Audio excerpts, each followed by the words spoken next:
Introducing the all-new Corolla. Well, the first thing we'd like to clarify is this is not a PCB disposal facility. Why does it say on your application here, and I have a copy of the application, requesting PCB disposal here? Well, that was contingency stuff. It was an outline of what we're trying to do. This is your application. And on your application it says, the very first thing it says, numerous common chemical contaminants including polychlorinated biphenyls, PCBs. Understood. But also, That's the first one it mentions. yeah, that was our introduction. So these are the things, these are the contingency, these are the things that are out there. Continuously with us, Yeah. the first chemical mention. No, and I understand that may be why we had a misconception in the neighborhood and people that are concerned. But we can only accept things that are not hazardous. So why apply for PCBs?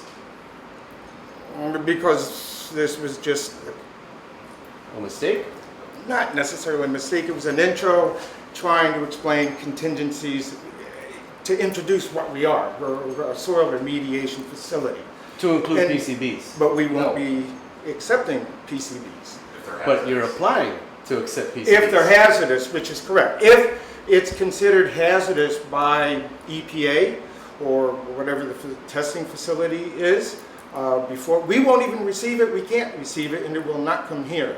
If it's at PCBs, if it's lower than hazardous levels, then we can accept it. John Dalzell is a manager for Green Clover Environmental, but their owners are listed as William B. Frazier, Scott J. Sturr, Timothy L. Thiessen, and Larry D. Pennock. Green Clover says that they will only accept PCB-contaminated soil that is below what is considered hazardous levels. They say they will not be treating any hazardous waste. So does PCBs meet the definition of hazardous waste? Depending on the concentration of the soil. And if it's determined to be hazardous, then we won't accept it. That's really the bottom line. So if it's under that threshold, then I suppose we can accept it. It says petroleum hydrocarbons, polynuclear aromatic hydrocarbons, volatile organic compounds, pesticides, and metals. All of those are deemed non-hazardous? At certain concentrations, they could be. If that is the case, then we are not allowed to accept it.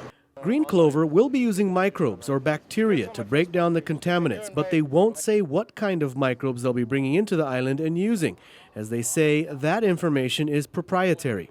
Tim Thiessen told us he's a consultant, but he's listed as an owner of the LLC. I understand the concerns from people looking at the permit, where we list PCBs and pesticides and PAHs as potential contaminants that we could deal with.